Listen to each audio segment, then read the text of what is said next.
بسم الله الرحمن الرحيم. عن أبي سعيد رضي الله تعالى عنه قال قال رسول الله صلى الله تعالى عليه وسلم: ما من مسلم يدعو بدعوة ليس فيها إثم ولا قطيعة رحم إلا أعطاه الله بها إحدى ثلاث. الحديث رواه أحمد. نبی کریم صلی اللہ علیہ وسلم نے ارشاد فرمایا، کوئی مسلمان جب کوئی ایسی دعا کرتا ہے جس میں گناہ اور قطع رحمی نہ ہو تو اللہ تعالیٰ اس کی وجہ سے اسے تین چیزوں میں سے ایک چیز ضرور عطا فرماتے ہیں۔ نمبر ایک، حضور نے فرمایا اما ان يعجل له دعوتہ، یا تو اللہ تعالیٰ اس کی دعا کو ہی فوراً قبول کر کے عطا فرما دیتے ہیں۔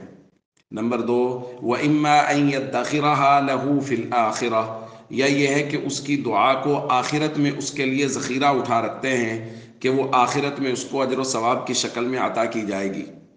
اور نمبر تین، وَإِمَّا أَن يَصْرِفَ عَنْهُ مِنَ السُّوءِ مِثْلَهَا، کہ جو دعا اس نے مانگی ہے وہ تو عطا نہیں ہوئی، آخرت میں ذخیرہ بھی نہیں ہوئی، لیکن اس کی مثل اس سے کوئی برائی، کوئی آنے والی مصیبت ہٹا دی جاتی ہے۔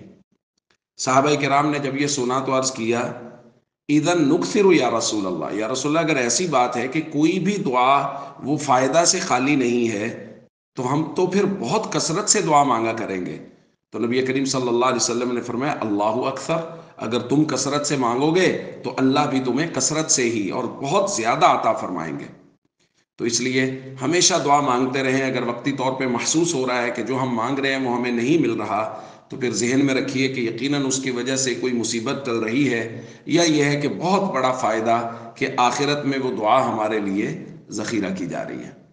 والسلام علیکم ورحمۃ اللہ وبرکاتہ۔